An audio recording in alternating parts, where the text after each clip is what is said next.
Hello, everybody, and welcome to the Deific Duo's Journey into Mystery. Today, we are talking about Jason Aaron's Thor run, one of the most seminal Thor runs there has been. My personal favorite, one of the grandest, longest, most epic, and most heavy metal runs we could ever hope for with the God of Thunder.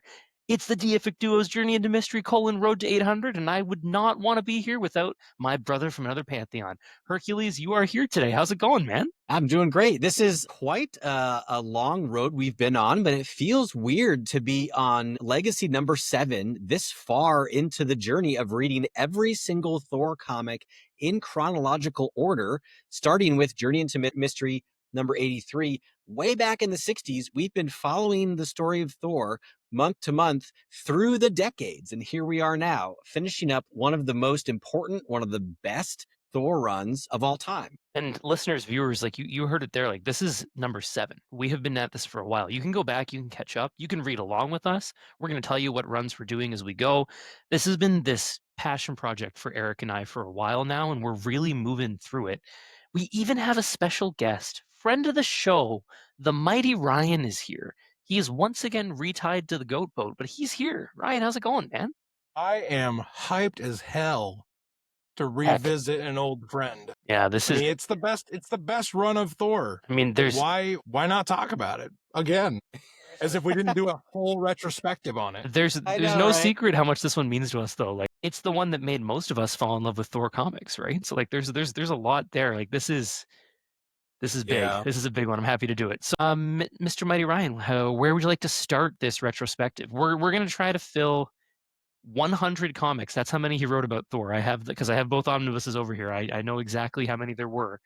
We're gonna try to explain them all in, like, I don't know, an hour and a half, 4 hours. We'll see how we go. What do you think, Ryan? I mean, we're not just explaining them. Like, we're also talking about insights that only people who have read every Thor comic could tell you. Yeah. Insights that just being a fan of the Jason Aaron run and knowing what happens in the events of it, that's different from having the zoom out perspective of the entire body of Thor comics for over 60 years now. Yeah, especially at this, like, what are we at now? 600 and something? Like, we're way down the list. Oh, you want some stats? I want Okay, so stats. we started this challenge on January 3rd, 2025. And we thought, we knew that issue 800 was on the horizon. And we thought, I wonder if we can read every single Thor comic in order before issue 800 comes out. We knew it was going to be lengthy and we were going to have to read something like 8 issues a week every single week for about a year and a half. And so we've been doing that. Our pace so far, we've got 644 issues under our belt of the total 718 that we'll need to finish the challenge. Legacy number 800 is going to be the Mortal Thor number 14 that comes out September 2026. So we've got 23 weeks or so remaining. And we've been averaging almost 10 issues a week for the past 66 weeks. At first, we were thinking, we're going to be so winded. We're going to be so sick of Thor by then. We're going to have to trudge through this like gauntlet of who knows what kind of issues in the back catalog. And it turns out there are amazing Thor comics all through the decades. And there are very few Thor comics that were like, I could leave that one. So many of them are amazing. And we've gotten this sweet spot right here where it really in modern Thor comics, it's hard to find a bad issue. Everything has been just amazing for the past few runs. Yeah, the mind-blowing thing about doing this has been that there are so few, like you said, like less than 5% of Thor comics that I'm like, I would never want to read this again. Almost everything is like, yeah, like if we want to do a road to 1,000, I'm in. There's only a few that I'm gonna need to skip. Let's you keep know, going. Like it's very cool. The other cool thing about doing it this way, and YouTube viewers and podcast listeners, you still have time to catch up. Eric and I, forever now, will be reading every issue of Thor in order, because as the ongoing continues, we'll tack one on. We'll be the road to 801, the road to 802, the road to 803. I love that. It's really it cool. never ends. We just start slowing way down. Yeah. But we're actually never done reading every Thor comic as long as they keep making them. So Exactly. Or one of us dies, which then will just be Ragnaroked and come back. So there's always that. that's Why would okay. you say that? Well, then one of us is going to win, I guess. Oh I don't man, know, I didn't 'cause even think about it that way. if you read one more issue than the other dead person did, then they I, don't get. honestly, Eric, I know this is like a big pack to make randomly off the cuff, but like I think that now that we're doing this, if you were to pass away, I'd have a hard time reading another Thor comic. It wouldn't feel right. I'd have to. I don't want to win. I'd want to tie in that scenario. You'll be My standing over God. my casket, and you'll throw the last issue into the grave and be like, "Here, you missed one." That's a good idea. Visiting and telling you what you've missed, or the other way around. You Yeah. visit my burial place and you tell me what I've missed. That's a great way to do it. Ryan, pull us out. We're getting into a weird. Usually I'm the one that takes us dark. You guys were like, at your grave, I will pile up back issues for the next few months. I love that It's been a though. long work day, yeah. I feel like we're all at the end of a really long workday and it's made us kind of weird and goofy. But you're right. This run is really at a high point of Thor comics. And there's a few different high points you can look back to. Simonson, some people love, some of the early stuff. We've been discussing Dan Jurgens and we Matt Fraction and JMS. But Jason is really the one where I feel like Thor re-entered the zeitgeist in a major way because of the big swings Jason took. I'm excited to dig into that, but guys, like revisiting Jason Aaron, we did this as a big retrospective. It was the first kind of running series we did on the podcast because this was the run that I fell in love with first. This run is philosophically and spiritually significant to me, but also it just kicks so much ass. Like this is the world building and the artwork. Like there's not a bad issue. Like, and I'm sure people can nitpick and be, grumpy and be curmudgeons. And I'm assuming if you're here on YouTube, there's some of you, but this run is so good. What was it like jumping back into this run for the overview? Because we've done the like plotting, storyline trade by trade thing. What was it like reading it as an overview again? Yeah, I can jump in. So I was surprised how much Matt Fraction carried over into the start of Jason Aaron's run. If you start with Jason Aaron, which it's a great place to start, please start there if you want to jump into Thor. But I had never read all of Matt Fraction leading up to Jason Aaron's run. And so I was amazed how much it really kind of just continues from there.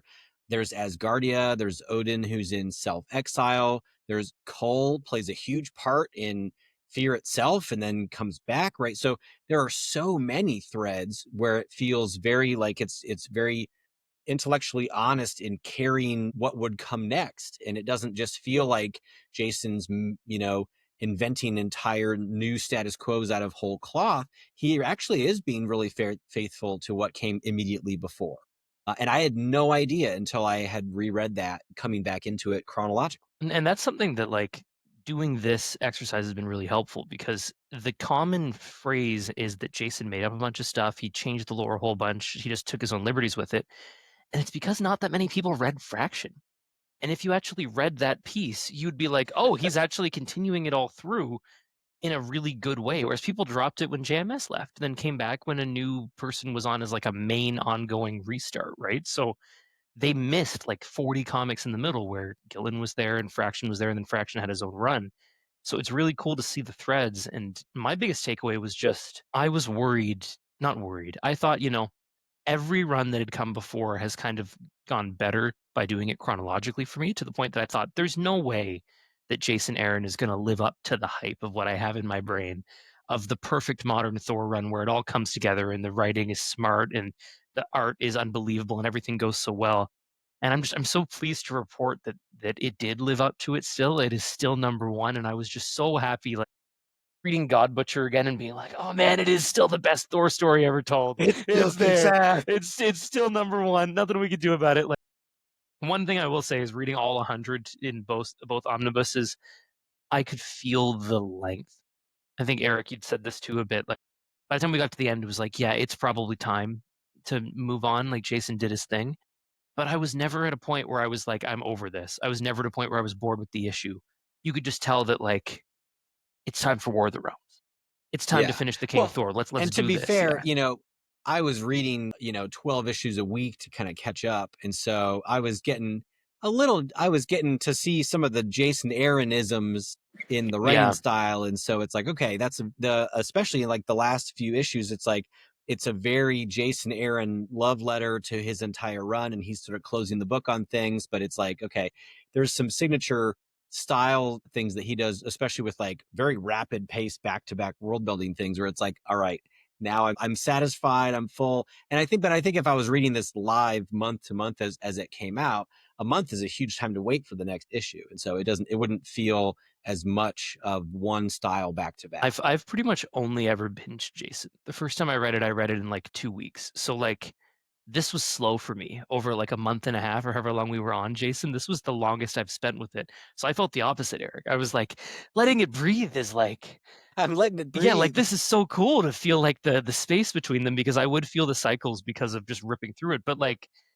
it's so good that like the only thing that would stop me would be that I'm like I gotta get some work done, man. I gotta stop reading these comics, or like the Or to not be so far ahead of me that well, I'm well, like for leaving me in the no, rearview but I mean, mirror. like in the past, that's what it was. For this one, it was like I need to stop each time Jason changes the title.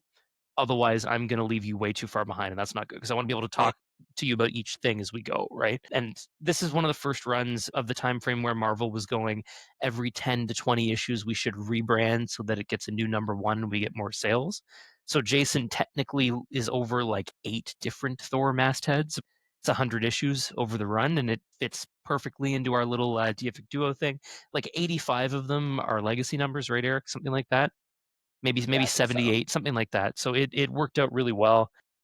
Just so good, guys. And the fact that like Saad Ribic, Russell Dodderman, and Mike Del Mundo, and you had consistent people each time, and it wasn't being switched every 3 months because they wanted to move their artists around to try to maximize sales or anything, is just like, man, they can't make them like this anymore. It's just so good. Yeah. Okay, Grandpa. Okay. Let's zoom out a little bit, thinking about this, as this journey to 800. One of the things I wanted to mention was this was actually a very big change in the definition of worthiness, and that concept gets examined expertly. And I don't think anyone's going to be able to top the way that it was done in this run, because I mean we see unworthiness, worthiness, we see human characters that basically become gods. In early Thor comics, way back like in the 60s, worthiness and some of Thor's character qualities were that he basically had no fear, and that to be heroic meant you don't have fear. That was pretty quickly replaced in the 70s, I think, with this idea that only a fool doesn't know fear, and I'm actually heroic because I do it in spite of being scared or afraid. And so that was a heroic trait of facing your fear, but it's normal to have fear and to conquer your fear and things like that. This is a completely different shift where worthiness is no longer like a status that you attain, but the worthiness is the struggle. The reason you're worthy is because you're struggling to be worthy. So it's a little meta, but Yeah. that's so relatable to, modern sensibilities. And I mean, just like the way that I think about life and trying to be the best version of myself and to be somebody that I, would want to look up to and make a positive impact and be a good human.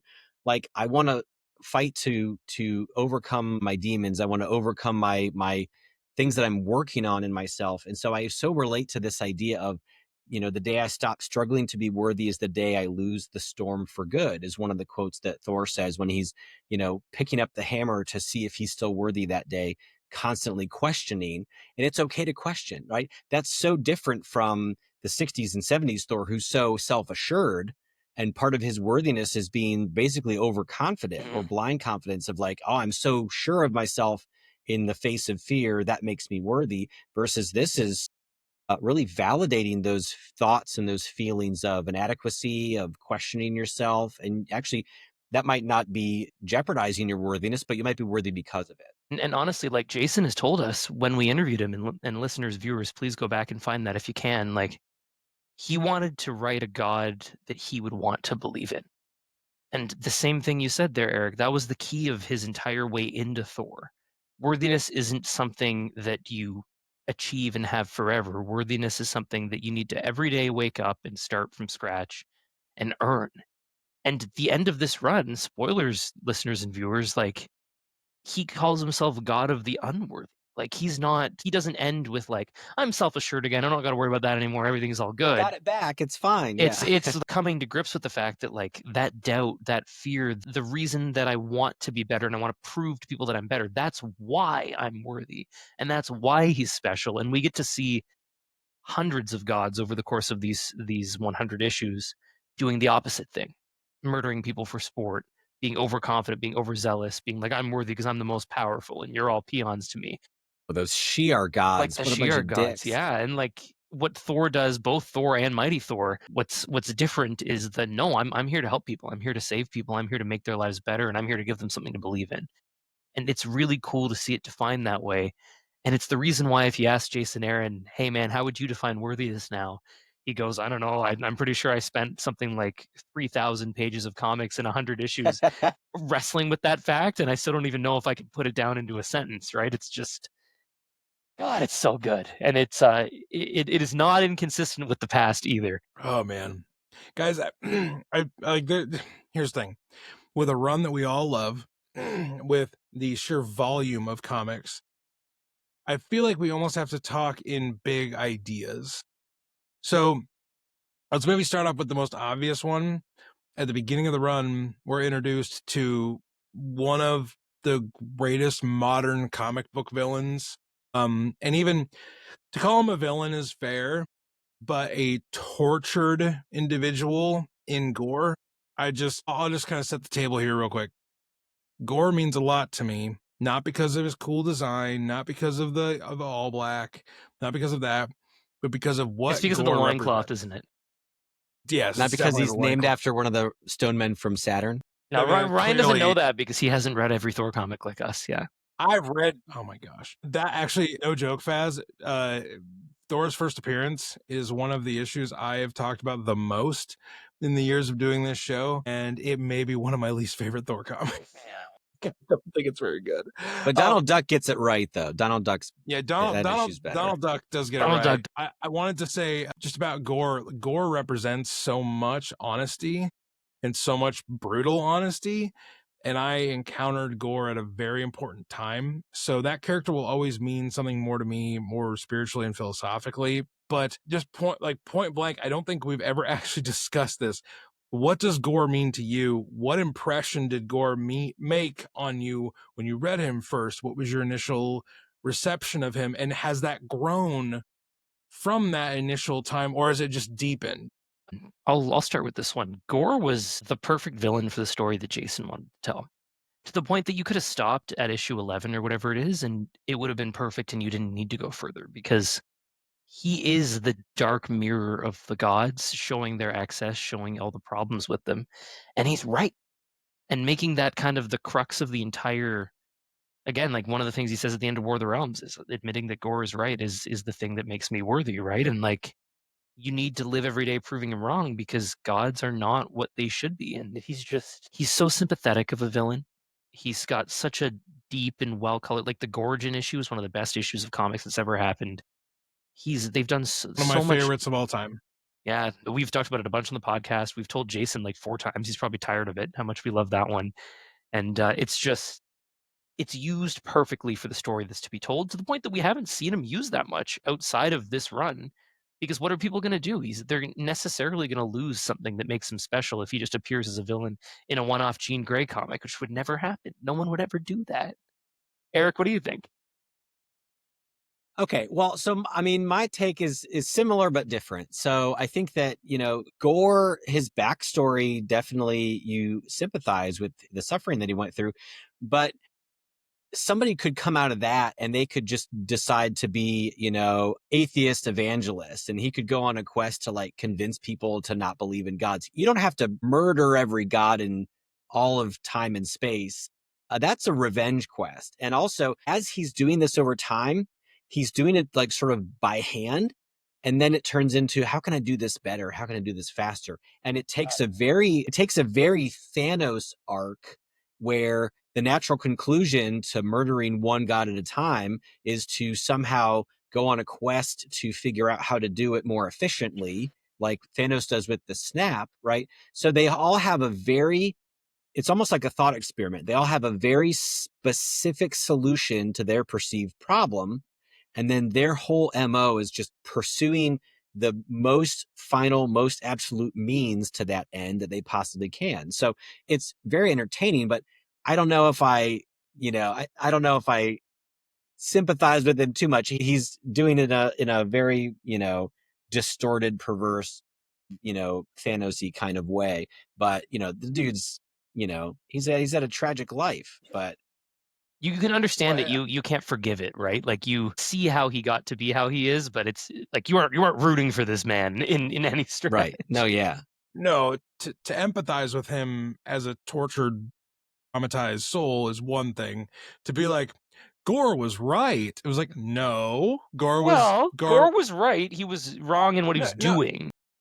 He could have. I would love to see him kill those Shi'ar gods, because when they make a competition out of whose plague is worse, like, okay, you can kill them. That's fine. Yeah. Well, and Faz made a good point at the beginning. Gorr is everything that Jason's operating statement for this run is. I don't believe in God, but if I did, what one? What would I believe in? And to apply such a deeply complex and thought-provoking philosophical statement to a comic book, like, people don't talk about the God Butcher story or the God Bomb like a comic book story. They just don't. It's not like, oh man, well, that volume 1 of God of Thunder, it's like, you don't talk about it that way. And if you do, you miss the point. So I'm curious to see how we all interpret Gorr and who has the most sympathy for him. Faz. Sounds like you have the most sympathy for him. Sounds like you're a big Gorr fan. You'd be butchering me right now as the all Fazer of Fazgard if I wasn't just so omniphasient, Well, Gorr can be right, and we can condemn his actions that he takes. And so Gorr, it sounds like Gorr philosophically was actually right, and even Thor kind of admits that at the end. He's like, no, Gorr was right that gods are douchebags, especially ones that are lacking in humanity. Yeah. Well, and even like when Thor loses the ability to lift Mjolnir in Original Sin, I think that could have been bungled so many different ways, and it just wasn't. Like, and this kind of brings it to the next big thing in Jason's Thor is Jane, and the introduction of Jane as Thor. I want to ask this in a twofold way. Jane being Thor clearly rubbed some people the wrong way, and it continues to. People with long memories and I guess no social life, they don't like that still. So in the real world, how did you take Jane being Thor? And I know we weren't reading it like as it was coming out issue by issue as much, but then now looking back on her arc, how do you look at her arc now?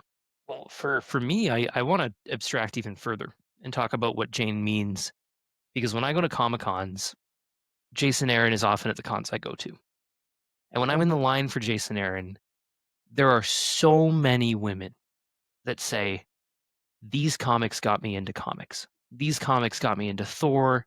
These comics are the reason I'm a fan, and I just want to thank Jason for that. And I think that is so cool that 55 years into a character's run in comics, you can change up the formula a little bit and bring in a whole new group of people that felt like comics weren't for them, and they now get something that is for them. And I think that is so cool to start with. Not to mention the fact that she's a better god than everybody save Thor ever was. So seeing her kick all the ass was just a bonus and be the full paragon of everything you'd want her to be. But just what she meant for comic communities, and seeing like being able to go to a con and seeing one of those guys you mentioned, Ryan, say to me like, well, like really bungled that Jane stuff with that like woke garbage, and then have a woman No, he behind didn't. him and have a woman behind him be like, yeah, like maybe for you incels, but for me, this is the most important run that we've ever had. And I get to side with her and tell that other guy to F off. Shaming the basement She's wrong. dwellers and getting able to bring it in for the general person and having normal people that could love comics start to do so is incredible. And that's something that Jason will always be able to be proud of, that he brought a whole demographic in that wasn't reading Thor comics before. Eric, what about you? I have two major thoughts on this. First of all, in brief, I would say that Jane was Thor for 30 issues. total, that's a blip on the radar in the I think history of Thor. Masterson was Thor for longer. I was just going to say, Thor was a divorced architect loser. Sorry, Eric Masterson. Loser. It's like Jim Carrey's here with us right now. It's like he's here with us right now. No, but so if we're fine with Thor's mantle changing hands to a mortal who gets the power of Thor and they get their spin on it for a while, and 30 issues is a perfectly fine number of issues for that to happen. That's not a big deal, you know? And right now we've had the mortal Thor. I don't know if Sigurd Jarlson he doesn't officially have the mantle of Thor, but we're, going on what, 9 issues of him now? And Thor is dead and gone. And Al broke the news on our podcast. Maybe not actually on our podcast, but he did break the news, right? We're probably getting 25 Sigurds. So like that's the number, yeah. It's nothing. It's nothing. So I think if you've read every Thor comic, you know that this is fine. This has happened before. The mantle can change hands. It's okay. It's all going to come back eventually. And it makes things more interesting in the long run because variety is the spice of life. You're going to look back on this and be like, wow, that was really interesting what they did, instead of, wow, I had another several years of just, similar sounding Thor stories. So you don't want that to happen. You want to be able to change it up. It also makes the like regular status quo Thor ones more meaningful when there is a break, right? Like if you do 100 straight issues of just the same Thor stuff, it doesn't hit the same as huge change, seismic change, and then you finally get back to baseline, and then those baseline stories feel really cool when you're there again. Like you don't get that if you're always doing the same thing, and it's just like, well, I wrote them a little bit better than the last guy, or a little bit worse than the last guy, and that's it. Now, Ryan, I see you trying to coalesce a point, but I want to coalesce my second point first. So hold on. Yeah, Ryan, you're the guest here. I was going to say, so back to Jane. So yes, Eric Masterson, same thing. Jane, in this run, she begrudgingly becomes Thor. She is called to service. She is not trying to find a workaround cure for cancer like in the movie. She doesn't want anything to do with Asgard. She's not interested. And she begrudgingly answers the call because she knows that if she's capable of helping, that she should help. And she gets a kick out of flying and punching God in the face and being powerful. I love that she loves that, because that's a very real human thing to be like, yeah, there's some perks to it too. But like, she's not on a power quest trying to find a way to level herself up. She's just going to, politely die of cancer or just go about getting treatment and mind her own business, trusting in earth-based medical science. She very clearly says, I don't want to do any magic. Magic comes with a cost. I don't want to mess with that. I'm not going down that path to get burned by it later, because she's been burned by Asgardian magic plenty of times. I mean, not to mention the last time that she was made immortal temporarily, and it was just Odin messing with her to see that, oh, let's see if we can make you fly. Oh, you're terrible at flying. Well, I just was made able to fly seconds ago. So yes. You totally suck at it. Man, I guess I don't know really what I was coalescing around, Eric. You had a look on your face like, I'm about to say something important, and then I interrupted you. Jane is a complex character to pin down for me, because I was not surrounded by all the internet incel garbage neckbeards which by the way, yes, viewer on YouTube, I know what I look like, but like I trimmed my beard extra high so it's not on my neck anymore. Yeah. Kim tried. Sure. Kim was like, we should give you a haircut, and I was like, no, we gotta go. But I wasn't surrounded by that, so I got to enjoy Jane's arc completely outside of that garbage and that negativity.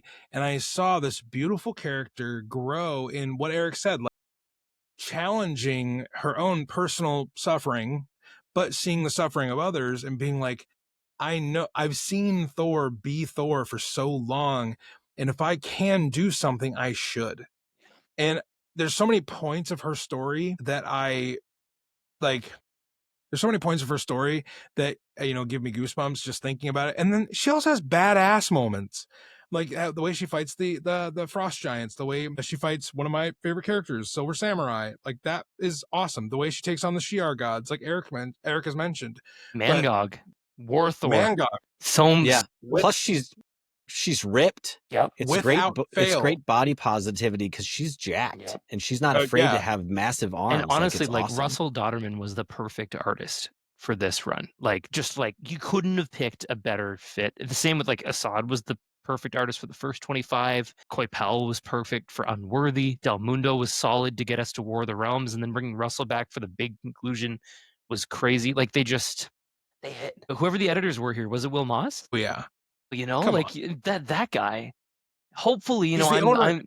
I'm starting the campaign to hopefully make him someday the editor in chief at Marvel, because the man is He's the perfect owner at this job. proprietor of Will Moss's bar, Faz. That's true, and he does not miss. He picked the right people all the time. Convinced Jason. The only thing I was going to say about Jane was I have so many favorite issues. I have so many favorite moments with her, but without fail, the issue of comics that makes me cry every time is when she dies at the end of the Death of the Mighty Thor. When all the flames are around her and she and Thor exchange that last kiss. I got to tell, I'm very thankful for this because I got to tell Russell to his face how much that issue means to me. And by the way, if you ever have a chance to meet Russell Dodderman, he is a delightful human being. Like he is just as awesome and just as cool as you hope he would be. And I'm just gonna stop you right there. He's much cooler because he doesn't realize how much he means to people. Like you get to meet him, and that's the thing. Like you're right. He's a beautiful person, super duper nice, and like his work is as beautiful as it could ever be. And he was, like Faz said, perfect for Jane. But the highlight of really like one of the highlights of this whole show, this whole thing being a thing, was getting to tell Russell to his face how much Jane means to me. And that was, like that last issue where she's consumed by the flames. I was just like, it'll never not make me cry. I'm thinking about crying right now. That was the only time in this entire read through so far that I've cried. That was what did it. 630 issues in, or however far it was. Ryan's crying now. Eric, did you cry, or are you stronger than us? He's stronger than us. Look at him. I didn't cry specifically at that. I rarely cry with things that I read because I'm acting it out in my head in my own voice, and I'm like, they're just that guy's a terrible actor. That's all I'm thinking the whole time.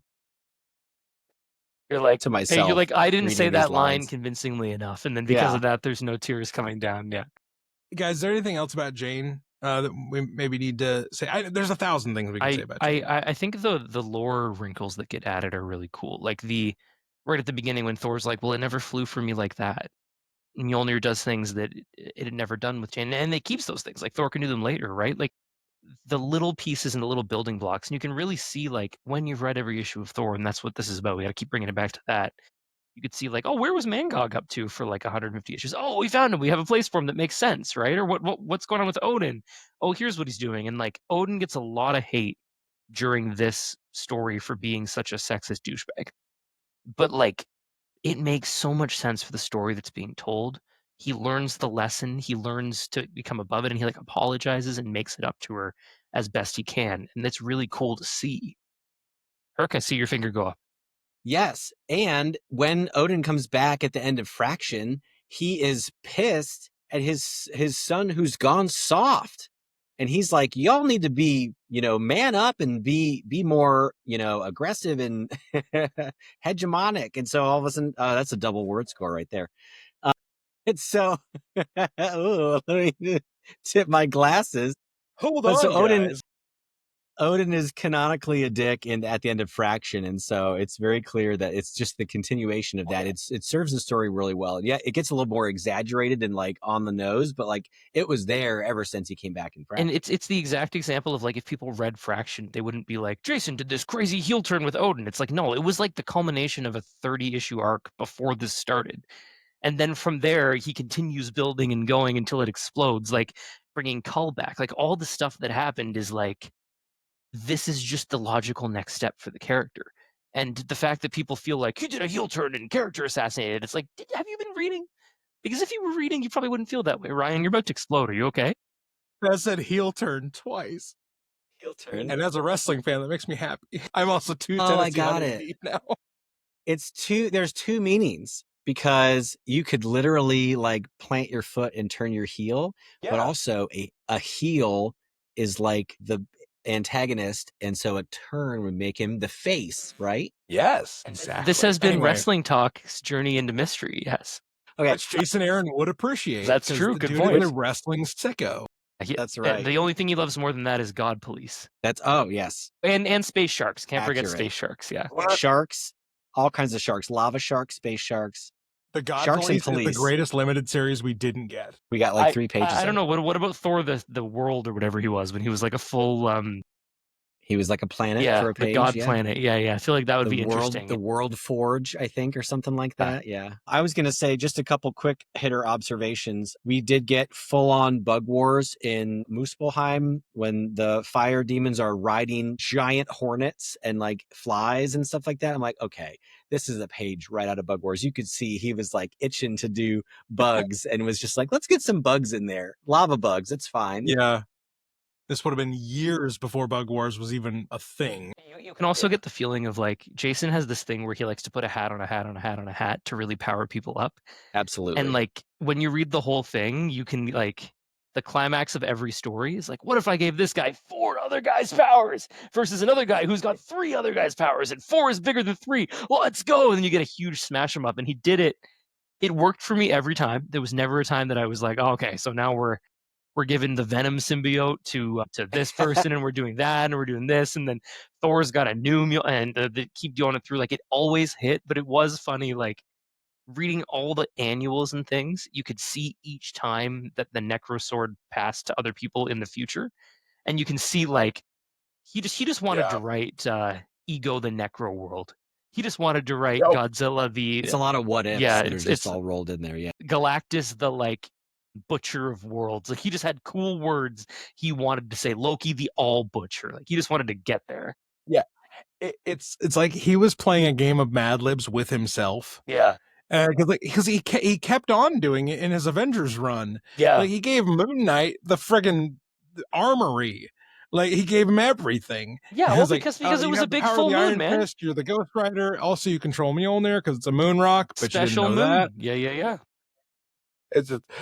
It's a Jason Aaron trope. Like you said, it's a hat on a hat. But it's awesome. I love that expression, hat on a hat, by the way. That's a good one. I keep forgetting to use it in everyday conversations. Hopefully I'll start again. I was going to say, in this run, there is some peak Loki. And so this is when Loki stabs Freya. It is one of those things where it's so hard. Loki's got to be an incredibly difficult character to write in modern times because he's gone through so much character growth and character development that he's no longer the I'm a maniacal evil villain, I just want to kill Thor. But you have to handle it so expertly to make him convincingly an antagonist, but also self-motivated and only looking out for himself, and also having twists and turns along the way. And so I just thought this run was peak Loki. We didn't get like a ton of Loki, but when he was there, we got some meaningful backstory fill in. We got some growth, some Loki lore, and it was like some just real good twists that I didn't see coming that were fun to even read through a second time. This is my second time reading all of Aaron back to back, like all in a row. And it was still fun to kind of see, and some kind of like sad Loki moments too, where, you know, he's thinking about where he fits in and his relationship with his father and where he belongs. And that stuff, like Loki at this stage has had kind of the rebrand where they get to be more of a trickster than a villain, right?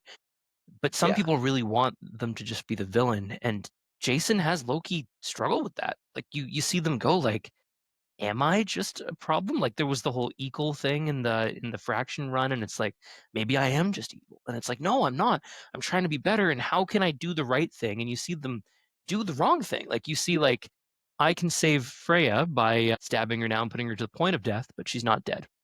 It's the benefit of like, and in their warped mind, I've now saved her, but that casts them as the villain. And you see later, like, all right, well, if they hate me so much, I'm gonna like support my dad then and see what happens. And Laufey hates them for who they are, so they have to deal with that, and they get a big triumphant moment in War of the Realms, and they get kind of a redemption. But we still get at the end with King Thor, like Loki truly as the god of evil again, and it's just it's a really cool kind of introspective look at what makes Loki tick at the time where Marvel hadn't really locked in which way are we going with Loki. Jason didn't either. You got to try them both and see what happened. So peak Loki, that was one of my things. Another kind of just little nugget highlight to call out was Erica the Red. I know that she's only really in like one issue, but then it's revisited a couple times, I think, just real briefly in passing. But she's painted as really Thor's truly tragic epic love, and that is the Viking warrior that he falls in love with. That single issue where she's introduced is still one of my all-time favorite Thor comics. So good. Of the hundreds that we've read, still it just gets you right in the feels, that heart-wrenching realization reveal at the end, that it sticks with Thor over time, because he's had a lot of wenches over the years, right? This was not that. This was like it's almost like painted as his one true Yeah, or at least love. his first love, right? Like of that Yeah. era, like Erica being the thing that shows him like what it means to be worthy the first time, right? Like that's kind of a Mhm. that is special, and that is something that like it's a really cool one-off point that Jason could have just done a fun one-off issue to fill time and move on. And instead, like you said, like every 20 issues or so, you get a reminder, like it's what Erica would have wanted. I got to do Yeah. the right thing. I got to take care of these Vikings still. It's my job. It's Well, just I yeah, kind of forgot that they revisited it, and I like in my first read through, I remember that one issue that really stands out, and I forgot that they even brought it up ever again. So in my mind, it was like there's this one issue of Thor where like there's this chick that gets mentioned, and it's so important, and they never talk about it again. Yeah, okay. After rereading it now, there it is. There is like an echo of that, a little bit of a callback. there's so much of that in this run. Like so many times that there's something introduced at the beginning that if you just read it once and never again, you think that was a cool thing they introduced. I wish they did more with it. Then you get in here and it's like, no, actually, it comes up when you'd expect it to over the Yeah, course of this run, and it does give you bigger payoffs as you go, like following the Necro Sword throughout time and space, right? Or like learning about what the goddesses of thunder are learning, and like there's so much stuff that you can build on, and that Jason does build on as he's going. Like, no issue is actually wasted. Everything builds on the story while still being entertaining on its own as you move up towards the big climax, at a point where guys like Thor was the big summer event, to the point that hundreds of comics, it felt like, were associated with this. Like there's like the yeah. War of the Realms tie-ins, the War of the Realms itself, the War Scrolls, everything else that was random War of the Realms stuff. Like Ryan, what do you think, having like a big Thor event at the end? I don't even know if you were reading comics yet at this point. Can you guys, just one second. Can you guys hear me? Yes. Okay, there it is. I was like, I couldn't see my video for a second. I was like, what? I don't even know what to do here now. Listeners, viewers, Oh, Ryan cut is that part. unfortunately under the influence of alcohol, but he is doing the I best was he gonna can. say a little too much Tennessee honey. No, I don't know what happened there. Might be Tennessee whiskey. Yeah, So just enough. I think War of the Realms was one of those big events where I was like, okay, there's no way I'm going to be able to keep up with all these books. But the main story is so fun in the main issues. And there's a few like limited series things in there that just they hit. Like I enjoyed like the Strike Team book. I enjoyed the War Scrolls, because the War Scrolls kind of fill in the bits of the gaps where you're like, oh, I didn't even know that I wanted to know that. Like one of the War Scroll issues goes into Daredevil being the Watcher of the Bifrost. And I'm Yeah. like, the fact that Matt Murdock becomes Heimdall is badass.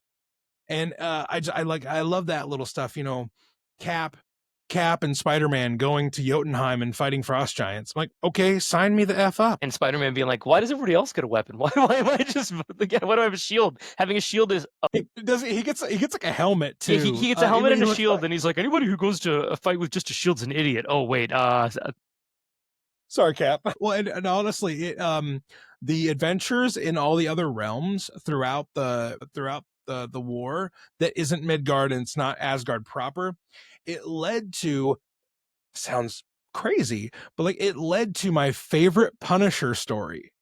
It led to Punisher Kill Crew, and Punisher Kill Crew kicks ass. Like I don't, like, the guys know this. I am not a Punisher fan.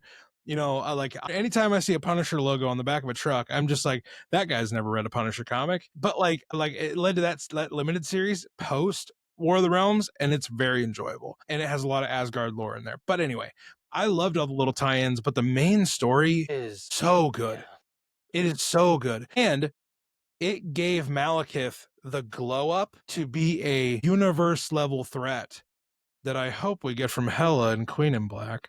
But Mhm. But the fact that Malekith was a villain you had to take seriously, and probably not a villain that a lot of comic book readers would have taken seriously before War of the Well, Realms. and also like the glow up was actually 75 issues long, which is really cool. Right. It's such a big lead up. Like the original Assad story was so much better than I remembered it being, of him like taking the throne, or maybe it was Garney at that point, whoever it was that was doing it. It moved on to Garney. Yeah. Like it's just like this is way too good, and the political intrigue and the battling and like Politics made it cool. it's just, oh man, like what they did with him. Like, we need Malekith to come back to the MCU, and we need him to be Jokerized like this instead of being kind of the stiff that we'd gotten. Jokerized is a good word for it. Yeah. Big fan, big fan. Plus, you know, he is so much cooler than the current leader of the Dark Elves. Listeners, viewers, Ryan made a pitch for some scrub pretender to the throne a couple issues ago. Please go back and Who look. showed up in like 5 panels. And was useless, yeah, compared to the true leader, Malekith. I do love that Malekith. Sorry, Eric. Oh, I was going to change the topic away from Malekith, so finish up Malekith. So I love that Malekith gets his own little like cabal of villains, like Amora, and Ulick is in there as like his head of security, And the then, Queen like, of Cinders Malekith- that will burn you all. Yeah, the Queen of Cinders that will burn you all. The Ebony Blade comes into Yeah, the both story. of your guy gets wrecked. Are we going to talk about that? That he's just a complete useless Exactly. character? Yeah. Dane does get freaking wrecked in War of the Realms, like off screen. He lives, so, you know, good But- for him, but, yo, tough. Right, yeah.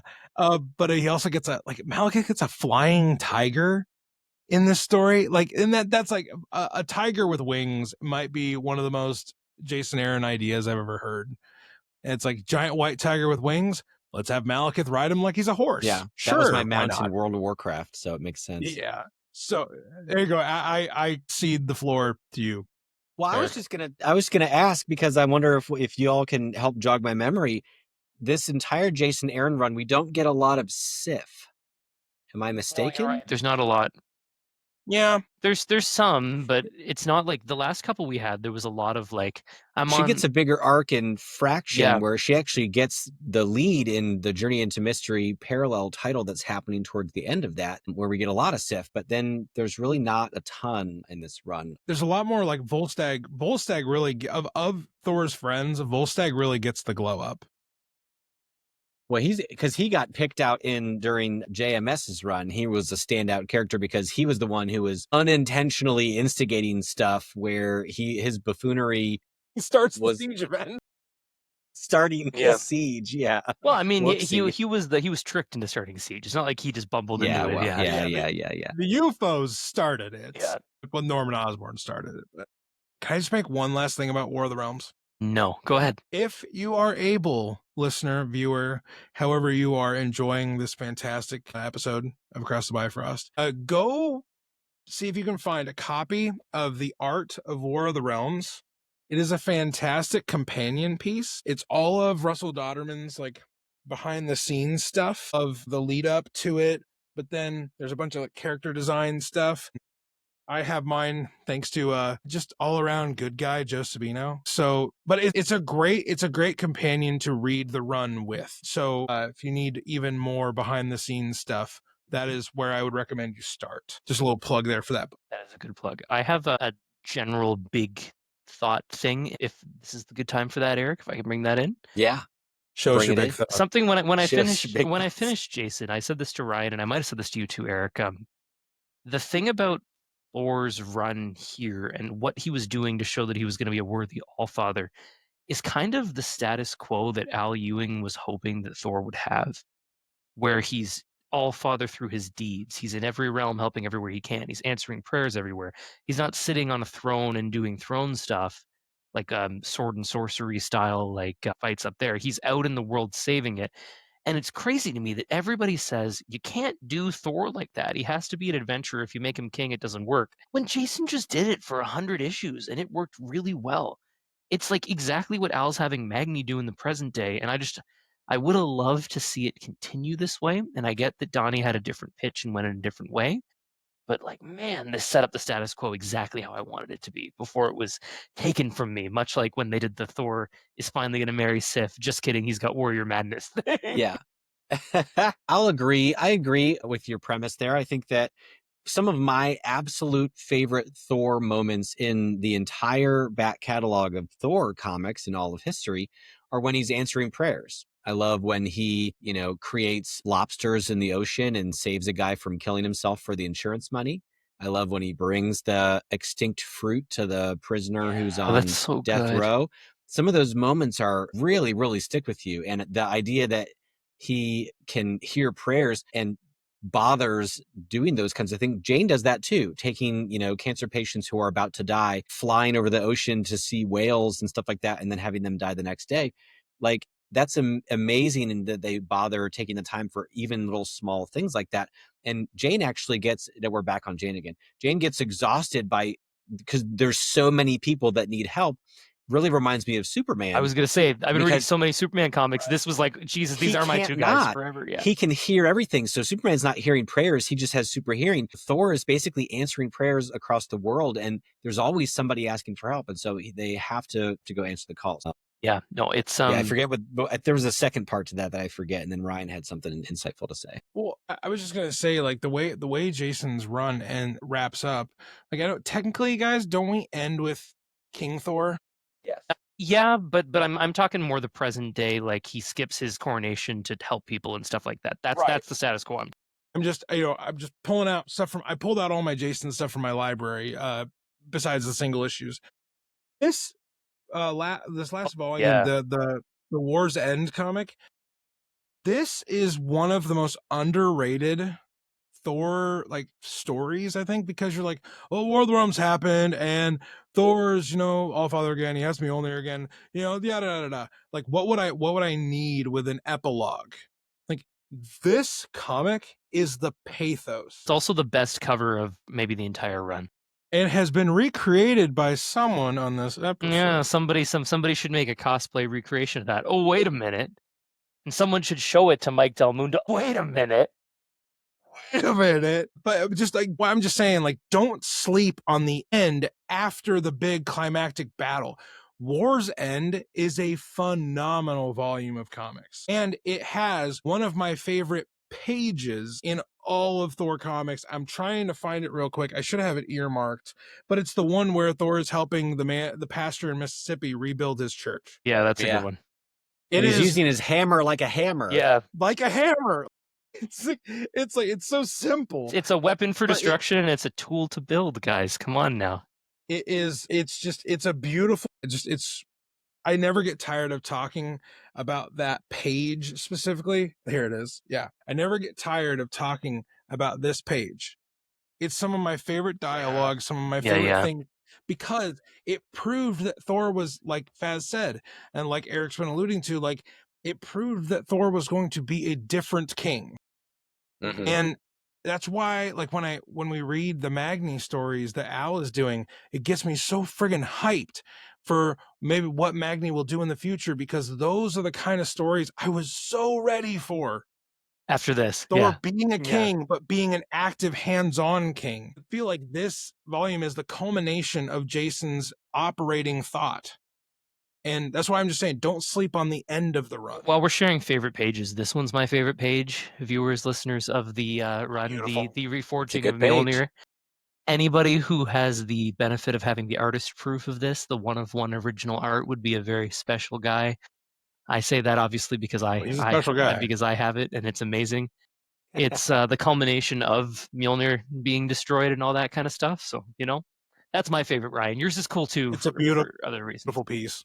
Ryan, who owns the page that you like? Does somebody have that somewhere? You could track it down? Somebody owns that page, right? You don't own that page, do you? No, I don't. I'm saying God, somebody has that page, right? Like, I couldn't tell if you were fucking with me. What if I was like, here it is? That would be so funny. Here it is. Whoa. No, like, I would love that page. I would love I think I would want the lettering proof of it. Like, because I love the Del Mundo artwork. Like, don't get me wrong. Yeah. But, like, the dialogue makes it. With him and the pastor is the thing that makes that. And also, like, not to get overly sappy here, but, like, that is the page of Thor comics that reminds me of Will Rose the most. And that's friend why, of the show. Like, that he hasn't been on this one. Yeah. friend of the show, the fourth warrior in our Warriors 4. But that page reminds me of one of my dearest and best friends. So it has a lot of layers to it. But no, Eric, I would love to get that.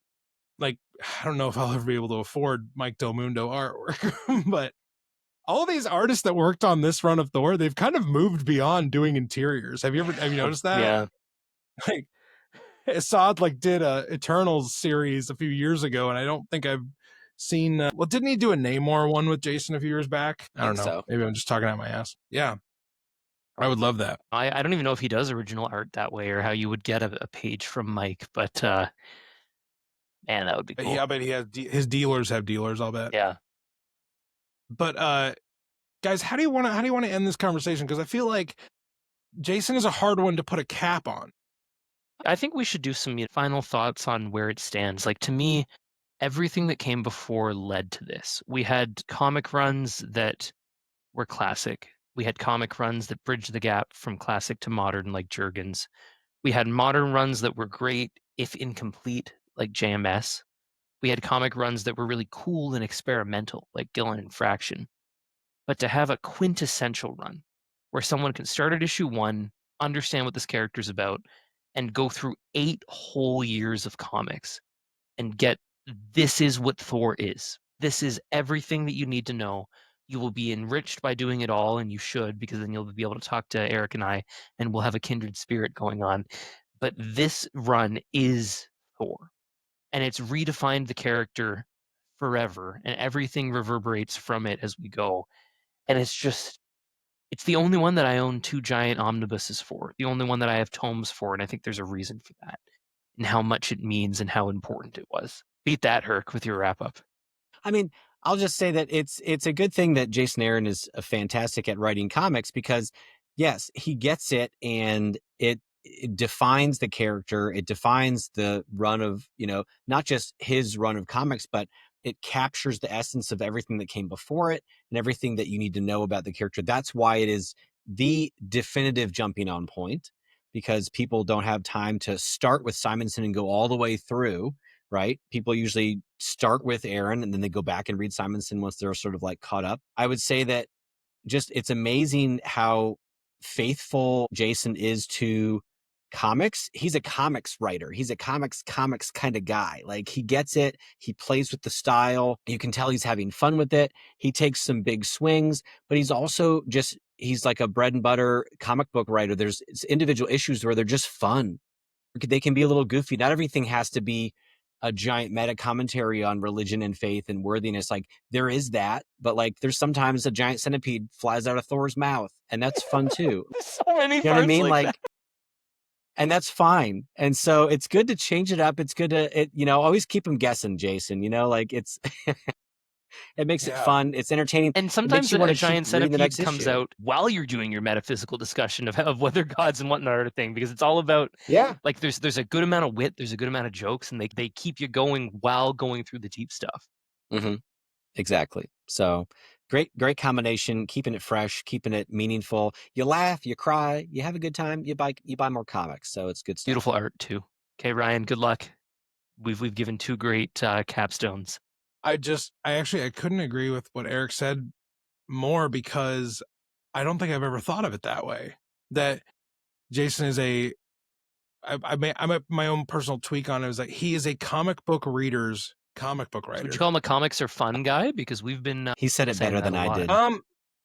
Yeah, he is a comics are fun guy, but he's also I feel like he's a comics are so many things guy, and he's okay with that. Yes, there are issues in this run, issues in his Avengers run, issues in his Wolverine stuff from way back when, issues in what he's doing now, where it's just oh my gosh, he must be having a riot doing this. And I love that. And also it's, he's a different vibe than Russell. He's a different vibe than Assad. No one is like Assad Ribic. Meeting him over an interview, and Mike was cool as hell to me. Mike is as cool as his art is, but Jason, he's the only person, I'm trying to think if this is accurate. He's the only person that I have met via the internet that I was actively nervous to meet. And Other it's than only me. because Well, I mean, that goes without saying. Uh, Jason was the only one I was nervous to meet because I was so worried that one of my creative heroes wouldn't be everything that he was cracked up to be. And it turns Yeah. out he's just flesh and blood. He's just a man, but also like the coolest, very generous, very compassionate. And like, yeah, he's probably answered that question 1,000 times. And I'm sitting here as a 30-year-old man who's like, gee golly, your comics are awesome. But like, he was the nicest dude to me, and I think that's also why this run means so much is we've met so many of the men that created these comics, and they are awesome people. So like I can't read a Jason Aaron comic now and not think of the times I've gotten to talk to him. I can't look at Russell Dodderman art and not think of the times that he's been super duper mega cool, like way cooler than he should be. You know, buying his art book was like a 2-year journey for me that was very intense. Like it's all those things, like Assad's such a character. Like it's all those things. Joe Sabino, coolest dude. Will Moss, awesome. Like I think that's what I take from this run is that like the people behind it mean so much to me as a fan. So yeah, that would be my final thought on them is that the people behind them are super cool, and that's what makes them extra awesome.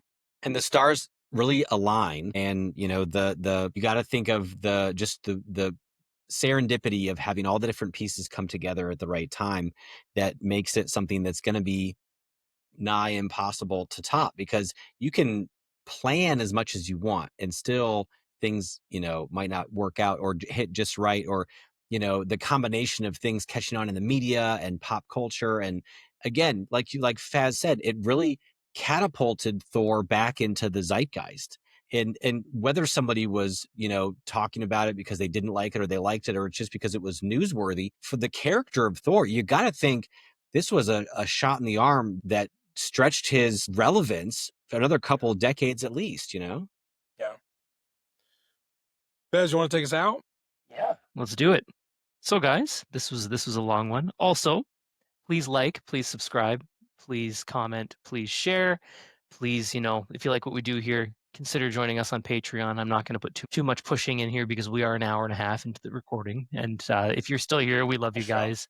We should have done this earlier, and we'll never do it earlier. But to wrap up, what is the greatest Thor story ever told, guys?